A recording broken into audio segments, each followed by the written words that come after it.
பேரை வேணா பொய்யரசின்னு மாற்றிக்கலாம். அந்த அளவுக்கு இந்த காலத்தில் நடக்க முடியாததெல்லாம் சொல்லிட்டு போயிருக்காங்க. அவங்க சொன்னதெல்லாம் யார் யாருன்னு பாருங்க. பென்னி குயிக்கு, காமராஜர் எல்லாருமே போய் சேர்ந்தாச்சு. இன்றைய சூழல்ங்கிற ஒரு வார்த்தையை தயவு செஞ்சு படிங்கம்மா. அதை பார்த்துட்டு பேசுகிறாய். என்னம்மா, எங்கேயோ இருந்து வந்த பென்னி குயிக் நமக்கு அணை கட்டி கொடுத்தார். பக்கத்தில் இருக்கிற கேரளாக்காரனும் கர்நாடகாரனும் ஒரு சொட்டு தண்ணி தர மாட்டேங்கிறானே, எங்க போய் நீங்கள் நேசத்தை பேசுவீர்கள்? காமராஜர் எவ்வளவு நல்லவராக இருந்தார், அதனாலதான் அவரை தோக்கடிச்சோம். காமராஜரை தோக்கடிச்சதுனால தானங்க தமிழ்நாடு இவ்வளவு கேவலமாக விழுந்து போனது. நேசிக்கிறாங்க. பிறரை நேசிப்பதற்கு புயல் வர வேண்டும், வெள்ளம் வர வேண்டும், சுனாமி வர வேண்டும். அப்பதான் நாங்க பிறரை நேசிப்போம். இல்லைன்னா பக்கத்து வீட்டில் எவன் இருக்கானே எங்களுக்கு தெரியாது. ஆமா, அன்னைக்கு ஒருத்தர் இன்னொருத்தர்கிட்ட கேட்குறாரு, சார் நீங்க ஃபேஸ்புக்கில் இருக்கீங்களா? இல்லையே. வாட்ஸ்அப்ல? இல்லையே. ட்விட்டர்ல? இல்லை உங்களை எங்கேயோ பார்த்துருக்கேன். 3 வருஷமா உன் வீட்டுக்கு எதுக்கதாயா இருக்கேன் அப்படின்னு இருக்காரு. புயல், மழை, வெள்ளம் வந்தால் நாங்கள் பக்கத்து வீட்டுக்காரர்களை பார்ப்போம், மற்ற நாள் பார்க்கவே மாட்டோம். இது ஒரு வாழ்க்கை, இது ஒரு நேசம். இதை வாழ்ந்தா என்ன, வாழாட்டி என்ன? நீங்க இந்த நேசிப்பவர் வெறுப்பவர் யாராக இருந்தாலும் நேசிப்பவர் நீங்களா இருங்கன்னு சொன்னாங்களே, அதை விட நம்ம தமிழ்நாட்டுக்காரங்களுக்கு பொருத்தமா இன்னொரு வாசகம் சொல்லலாம். ஏமாற்றுகிறவர் யாராக இருந்தாலும் நீங்கள் ஏமாறுகிறவர்களாகவே இருங்கள். இதுதான் இன்னத்து நிலைமைக்கு நமக்கு பொருத்தமான வாசகம். இதுல வேற ஜவுளி கடைக்கு ட்ரெஸ் எடுக்க போகணுமா, ஜவுளி கடைக்காரர்கிட்ட நம்ம ஃபீஸா என்னதான் கொடுக்கணுமா, முத்தம் கொடுக்கணுமா? தயவு செஞ்சு இந்த மேடையோட இதை விட்டுருங்க. ஏற்கனவே ஒரு ஜவுளி கடை ஓனர் ஹன்சிகா கூட வேற சேர்ந்து டான்ஸ் ஆடிக்கிட்டு இருக்காரு. நீங்க இதை வேற சொல்லி அவர் கடை கல்லால உட்காந்துக்கிட்டு ஏகப்பட்ட 7.5 நீங்க வேற இழுத்து விட்டுட்டு போயிடாதீங்க தாயி. இல்ல அவங்க போகும்போது அவங்க தாத்தாவை கூட்டிகிட்டு தான் போவாங்க. உங்களுக்கு காது கேட்காதான்னு ஒரு மனைவி கணவன்கிட்ட கேட்பாங்களாம். அப்பதான் அங்க அன்பு இருக்குன்னு அர்த்தமா. அப்ப எல்லாரும் செவுடனாவே அலைங்க அப்படிங்கிறாங்க. கேட்டா அதுதான் நேசத்துக்கு உரியது. இதுல அங்க ஐயா அவரு செமையா பேசினாங்க, சான்ஸே இல்லைங்க. கடைநிலை ஊழியரை கூட அன்றைக்கு இருந்த பேராசிரியர் பாராட்டி தலைமை தாங்க வைத்தார். அது அன்னைக்குங்க. இன்னைக்கு நீங்க நல்லா யோசிச்சு பாருங்க. ஒரு கோவில்ல பூஜை செய்கிறவர் 10 வயது பையனாக இருந்தா கூட சாமின்னு சொல்லி திருநீர் வாங்குறோம். ஆனா வயக்காட்டுல வேலை செய்கிற விவசாயி 70 வயது பெரியவராக இருந்தாலும் அவனை கூப்பிடு என்று பேசுகிற ஒரு தன்மையை தான் இன்றைக்கு வளர்த்து கொண்டிருக்கிறோம். ஏற்றத்தாழ்வு இதை நீங்க ஒழிக்காத வரைக்கும் எப்படி நேசத்தை நீங்கள் பதியம் செய்ய முடியும்? சார், உலகத்துல யார் வேணா பட்டினி இருக்கலாம் சார். ஊருக்கே சோறு போடுகிற ஒரு விவசாயி பட்டினி கிடக்கிறான் என்றால் இங்க எப்படி நேசம் வாழ்ந்து கொண்டிருக்கிறது என்று நம்மால் சொல்ல முடியும்? நாங்க பயங்கரமா பேசுறீங்க. பக்கத்து சீட்டுக்காரரே அவரை நம்பல. பாவம், பஸ்ல பக்கத்து சீட்டுக்காரர் அவர் எந்திரிச்சு போயிட்டார். பக்கத்து சீட்டுக்காரரே அவரை நம்பல. அப்படிங்கும் போது எப்படி நேசத்தை நம்ம பேச முடியும்? எவ்வளவு வேறு. எப்படிங்க என்னை போலவே நான் பிறரை நேசிக்க வேண்டும் என்றால் அவன் என்ன மாதிரி இருக்கணும்ல. ஒரு வாரத்துல தர்றேன்னு சொல்லி 50,000 வாங்கிட்டு போறான் சார்.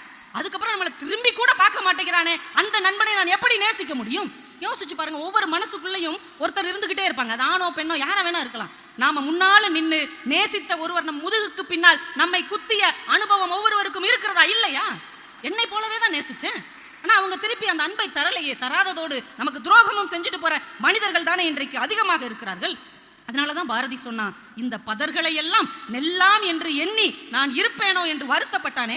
சார், நல்லவனுக்கு கிடைக்க வேண்டிய எல்லாமே கெட்டவனுக்கும் கிடைத்து விடுகிறது என்றால் எங்களுடைய நேசத்தை நான் எங்கே போய் சொல்லுவது? விகடன்ல ஒரு வாசகம் படிச்சேங்க. விகடன்ல, மயில் இறகால் வருடுகிறவர்களை தயவு செய்து நம்பாதீர்கள், அவர்கள் ஒருவேளை மயிலை கொன்றவர்களாக கூட இருக்கலாம் என்று அந்த வாசகம் இருந்தது. அவ்வளவு பெரிய விஷயம். நம்ம முன்னாடி நின்று அன்பு அன்புன்னு யார் பேசுறாங்களோ அவங்க தான் அன்புக்கு குழி தோண்டி புதைத்தவர்களாக இருக்கிறார்கள் என்றால் நாங்கள் யாரை போய் நேசிப்பது? யோசிக்கிறேன். ஒவ்வொரு நாளும் சிக்னல்ல நமக்கு முன்னாடி கையேந்தி நிற்கிற அந்த வயதான பாட்டி, அந்த சின்னஞ்சிறு குழந்தைகள் இன்றைக்கும் கையேந்தி கொண்டுதானே இருக்கிறார்கள். நம்மை போலவே அவர்களையும் நேசித்திருந்தால் இந்த நாட்டில் பிச்சைக்காரங்களே இல்லாம போயிருப்பாங்களே. யோசிச்சு பாருங்க. வெள்ளரி விற்கிறதுக்கு சின்ன குழந்தைகள் ஓடி ஓடி வர்றாங்க. அதை பார்த்துட்டு ஒரு கவிஞன் எழுதினான், வெள்ளரி பிஞ்சுகள் விற்கின்றன என்று எழுதினான். வெள்ளரி பிஞ்சுகள், ஒரு பிஞ்சு குழந்தையை விற்குதேன் வருத்தப்பட்டானே. அன்னைக்கு கல்லூரி மாணவர்கள் சார் ட்ரெயின்ல வாளு கத்தி அருவாளை வச்சுட்டு தட தட தடன்னு கொண்டு போனதை நியூஸ்ல பார்த்தோமா இல்லையா? கல்லூரி மாணவர்கள், அவங்களுக்குள்ள எப்படிங்க இவ்வளவு வன்மம், இவ்வளவு குரோதம், நேசம் இருந்திருந்தால் இவங்கெல்லாம் எப்படி உருவாகி இருப்பாங்க?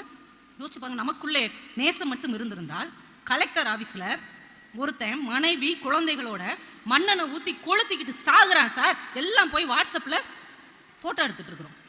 ஒரு கவிஞன் அதை பார்த்துட்டு கண்ணீரோடு எழுதினான், அங்கே கொழுந்து விட்டு எரிந்து கொண்டிருப்பது நெருப்பு இல்லை, சக மனிதர்கள் மீதான அன்பு கொழுந்து விட்டு எரிகிறது என்று சொன்னான். சின்ன சின்ன விஷயத்துல கூட சக மனிதனை நேசிக்க முடியல. வெள்ளக்காரன் புதுசு புதுசா என்னென்னமோ கண்டுபிடிக்கிறான். பக்கத்து வீட்டுக்காரன் நம்ம பைக்கை துடைக்க வச்சிருக்கிற பழைய துணியை கூட திருடிட்டு போயிடறான் சார். நாங்கள் யாரை போய் நேசிக்கிறது? ஒரு பொருளை வைக்க முடியல. தி ஜானகிராமன் ஒரு எழுத்தாளர் பாயாசம் அப்படின்னு ஒரு கதை எழுதினார். இது மாதிரியான சம்பவம் நம்ம எல்லார் வாழ்க்கையிலையும் இருக்கும். சாமிநாதன் ஒரு 77 வயசு பெரியவர். அவருக்கு ஒரு விதவை மகள். அவளை பார்த்து பார்த்து துயரப்பட்டுட்டே இருக்கார். ஆனால் அவருடைய அண்ணன் மகன் தன்னுடைய மகளுக்கு கல்யாணம் விமர்சனையாக பண்ணுறான்.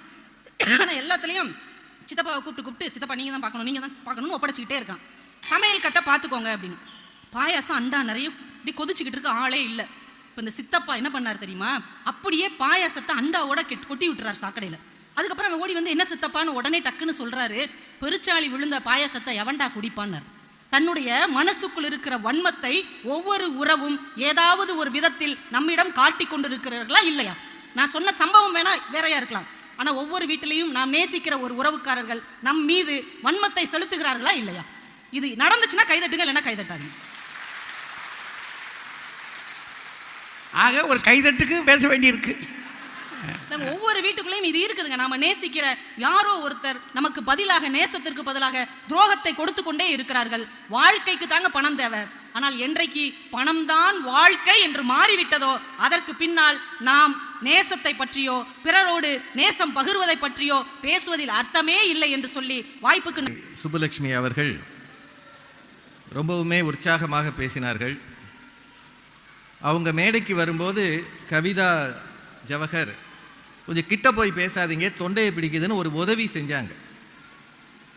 அதையே தனக்கு சாதகமாக பாயிண்டாக மாற்றி அவங்கள மட்டம் தட்டுற மாதிரி பேசுவது ரேவதியினுடைய பெருந்தன்மை. இதுக்காகத்தான் யாருக்கு எதுவும் செய்யாதீங்கன்னு நாங்கள் சொல்கிறோம்.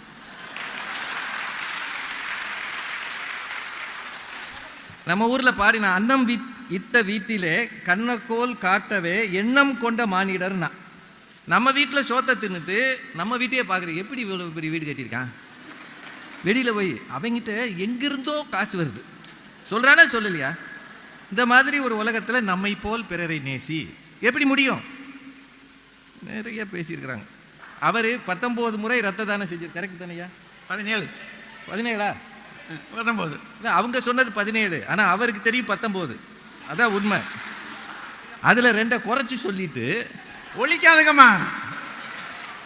அது இல்லையா, அவர் காஷ்மீர் ஆப்பிள் மாதிரி இருக்கிறாரு கண் வைக்கிறாங்க. இதெல்லாம் அவசியமா? ஒரு மனுஷன் இருந்துட்டு போட்டுமே, அவர் கலர் அவர் இருக்கிறாரு, நம்மளால முடியலம்மா, விடுங்கம்மா. அதுக்காக என்னையை பிச்சு திங்க முடியுமா? பசி வந்ததுன்னு வாசல்ல ஒருத்தர் சொன்னா செயினை கொடுப்பீங்களா அவர் கேட்டார். இந்த அம்மா உடனே ரொம்ப புத்திசாலித்தனமா, நான் செயினை கொடுத்தால் அவன் போய் எங்கேயாவது அடகு வைப்பான், அவனை காவல்துறை கைது செய்யும், அதனால் ஒரு நேரம் சோறு போடுவேன். கொடுக்குற மனசு இருக்குல்ல, கடைக்கு கூட்டிகிட்டு போய் ஹோட்டலில் சாப்பாடு வாங்கி தர்றீங்கல்ல, பக்கத்தில் இருக்கிற நகை கடையில் உங்கள் செயினை விற்று அந்த பணமெல்லாம் அங்கே கொடுத்துடலாம்ல. ஏன்னா உங்கள் நகை தான், எவனும் பிடிக்க மாட்டான். இந்த நகையை கொடுக்கணும் முடிவு பண்ணியாச்சு. அப்படியே விற்று ஒரு 10,000மோ 50,000மோ வச்சுக்க, உன் குடும்பம் நல்லா இருக்கட்டும்னு சொன்னால் உங்கள் பரம்பரை நல்லா இருக்குமா? என்ன ஏமாத்து வேலையா? நீங்களாம் அரசியல்வாதியா போலாமா? அவர் தெரியாதனமா எண்ணெயை வாங்கி அரைக்கி தேய்க்கணும்ட்டாரு. அதை இவங்க பெருந்தன்மையா எடுத்து அரைக்கி தேய்ச்சிருக்காங்க. என்ன நடந்திருக்குன்னா, இருந்த 7-8 முடியும் காணா போச்சு. அரைக்கினா அழுத்தி தேய்க்கிறது, இருந்ததெல்லாம் ஒழிச்சு எண்ணெய் எதுக்கு வாங்கினது, இருக்கிற முடி வளரணும்னு. இந்த அம்மாவுக்கு எவ்வளவு வெலம் இருந்தா, அவங்க சொன்ன உதாரணமெல்லாம் பார்த்தீங்களா? மத்திய பிரதேசத்திலே இந்தூரிலே இது சர்ச்சில் பிரசங்கம் பண்ணுற மாதிரியே இருக்கு. அமெரிக்காவிலே ஒரு வாலிபன், ஆப்பிரிக்காவிலே ஒரு வாலிபன், அருப்புக்கோட்டையில் ஒரு வாலிபன் கிடையாது. இது மாதிரி மத்திய பிரதேசத்தில் இந்தூரில், ஏன் பக்கத்தில் தூத்துக்குடியிலேன்னு சொல்கிறது அது அவங்க ஊர். ஏன்னா இவங்களுக்கு பக்கத்து வீட்டுக்கு வாய்க்கா தகராறு இருக்கு. மத்திய பிரதேசம் ஜெருசலேம்னு ஒரு நகரம் இருக்கு. அங்கதான் ஆண்டவர் போனார். அந்த அந்த ஆலயத்தை, இது இறைவனின் ஜெப இல்லம், இதை கள்ளர் குகையாக்கினீர்கள்னு அங்க சாட்டை எடுத்து அடிச்சார். அந்த ஊரை வச்சு இப்ப உலகமே சண்டை போட்டுக்கிட்டு இருக்கு. இது யூதர்களுக்கு உரியதா பாலஸ்தீனருக்கு உரியதா? ட்ரம்ப் வேற சும்மா இருந்ததை ஊதி விட்டு போயிட்டார். அந்த ஆள் போராடமெல்லாம் வில்லங்கம் இருக்கா இல்லையா? உலக நாடுகளே நெருப்பாக பற்றி எரிஞ்சுக்கிட்டு இருக்கு. இந்த அம்மா இந்தூரிலே 910 சதுரடி கொடுத்துட்டாங்களாம். இதெல்லாம் முன்னாடியே கொடுத்துருந்தா கலவரம் இல்லாமல் இருந்திருக்குமா? நிறைய பேசியிருக்கிறாங்க. கிறிஸ்தவர்கள் மட்டும் எதிர்த்தாக்குதல் நடத்தியிருந்தால் இந்தியா போர்க்களம் ஆகிருக்கும். எப்படி பண்ணுவீங்க? எதிர்த்தாக்குதல் நடத்துறதுக்கு எங்க வாய்ப்பு இருக்கு? ஒன்னதான் ஒரு கணத்தில் அடித்தால் மறு கணத்தை காட்டணும்னு அவர் சொல்லியிருக்காரு. ஒரு அடி அடிச்சா நீ 2 அடி வாங்கணும். வாங்கினா தான் நீ உன்னை போல் பிறனை நேசிக்கிறாய் என்று அர்த்தம். உன்னிடத்தில் 2 வஸ்திரம் இருந்தால் அவற்றில் ஒன்றை அயலானுக்கு கொடு. உன்னை ஒருவன் 1 மைல் தூரம் போக பலவந்தம் பண்ணினால் நீ அவனோடு 2 மைல் தூரம் போ. இயேசுகிட்ட ஒரு இளைஞன் வருகிறான், வந்து கேட்கிறான், ஆண்டவரே, நித்திய ஜீவனை சுதந்திரித்துக் கொள்ள நான் என்ன செய்ய வேண்டும்? உனக்கு உண்டான எல்லாவற்றையும் விற்று தரித்திரருக்கு கொடுனாரு. கொடுத்திருந்தா உன்னை போல் பிறனை நேசிக்கிறாய் என்று அர்த்தம். செஞ்சமா? தரித்திரிடம் இருக்கிறதை வாங்கி உள்ள போட்டுக்கிட்டோம். இதுக்கு மேலே நான் சொல்ல முடியாது. நான் மோதிரத்தை கழட்டி கொடுத்தேனா, நானே மாமனார் வீட்டில் கல்யாணத்துக்கு 1 பவுன் மோதிரம்னு சொல்லி போட்டாங்க. அது 6 கிராம் தான் இருந்துச்சு. ஆக அதை நிறுத்து பார்த்துட்டீங்க. அவசரத்துக்கு அடகு வைக்கலாம்னு கொண்டு போய் 1 பவுன். அவன் என்னைய பார்த்து ஏற இறங்க பார்த்து, இப்போ இல்லை, ரொம்ப வருஷம் முன்னாடி, ஏய் இது 6 கிராமியாண்ணா. அப்போ தான் நம்மளை எவ்வளோ லூஸ் ஆக்கியிருக்காங்கன்னு தெரியுது. எப்படிம்மா உன்னை சொன்னாங்கம்மா, 1 பவுன் சொன்னாங்கம்மா, பத்திரமாத்து தங்கம்னாங்க. அது 18 கேரட்டாக போச்சு. கோயிலுக்குள்ளே செருப்பை கழட்டி போட்டு வரணும். அதுவே கிறிஸ்தவ சர்ச்சைகளில் இப்போ போட்டுட்டு தான் போகிறாங்க. ஏன்னா செருப்பு போயிடும். இருக்கா இல்லையாங்க? சில ஆள் செருப்பை தூக்கி பைபிளை வெளியே எடுத்துட்டு செருப்பை தூக்கி உள்ளே வச்சு சிப்பை போடுறாங்க. பைபிளை வெளியே எடுத்துறான், செருப்பை தூக்கி. அது குறிப்பாக பெண்கள். ஏன்னா 1000 ரூபாய்க்கு வாங்கியிருக்காங்க. ஐயா 1000 ரூபா.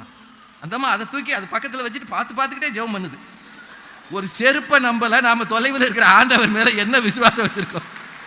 பேசுறீங்க நீங்க, உன்னை போல் பிறனை நேசி. அவசரத்துக்கு இவர் செருப்பை எத்தனை பேர் போட்டு போயிருக்காங்க தெரியுமா? அந்த செருப்பை. ஆனா ஒரு நல்ல விஷயம், அவர் செருப்பை அவரை தவிர எவனும் போட முடியாது. அதனால அவங்க கொண்டு போய் திருப்பி கொண்டு போட்டு போயிடுவாங்க. சரிங்க, தனக்கு மிஞ்சித்தான் தானம்னு சொல்லியிருக்கானா இல்லையா? சொல்லியிருக்கானா இல்லையா? கிறிஸ்துமஸ் அன்னைக்கு கேக்கு கொடுத்து விடுறீங்களே பக்கத்து வீட்டுக்கு, சாப்பிட்டு கொடுக்குறீங்களா, புதுசாக அப்படியே கொடுக்குறீங்களா? அதுலேயே தரம் பாத்தில் கொடுப்பீங்க. அந்த வீடா 1 கிலோ கொடு. அவங்க தீபாவளிக்கு சும்மா கொஞ்சோன்னு தான் கொடுத்தாங்க, 1/4 கிலோ போதும். இந்த வீடு வேண்டாம், இப்போ அவங்களுக்கு கூட நல்ல டேர்ம்ஸில் இல்லை. எப்படியா பகைவரை நேசிப்பீர்கள்? எப்படி நேசிப்பீர்கள்? உங்களை சபிக்கிறவர்களை ஆசீர்வதியுங்கள், உங்களுக்கு விரோதமாக பேசுகிறவர்களுக்காக ஜெபம் பண்ணுங்கள். இருக்கா இல்லை பைபிளில்? எங்கே செஞ்சீங்க நீங்க? ஒன்றுமே செய்யாமல் உன்னை போல் பிறனை நேசிக்க முடியும்னா எப்படி முடியும்? என் பையனுக்கு ட்ரெஸ் வாங்குற மாதிரி பக்கத்து வீட்டு பையனுக்கு வாங்க வேணாம். நான் வாங்கினா அதை என் வீட்டுக்காரமா ஒத்துக்குமா? ஒக்கி புயல் வந்தது, பேப்பரில் நமக்கெல்லாம் செய்தியா? உதவணும்னு எத்தனை பேர் போனாங்க? போராட்டம் பண்ணணும் 9000 பேர் மேலே கேஸ் போட்டான். உதவியும் செய்ய மாட்டான், கேஸும் போடுவான். போய் முன்னாடி நின்று உள்ளே போய் நிற்கணும். இருக்கா இல்லையா? நேசிப்பது சிரமமே என்று சொல்லி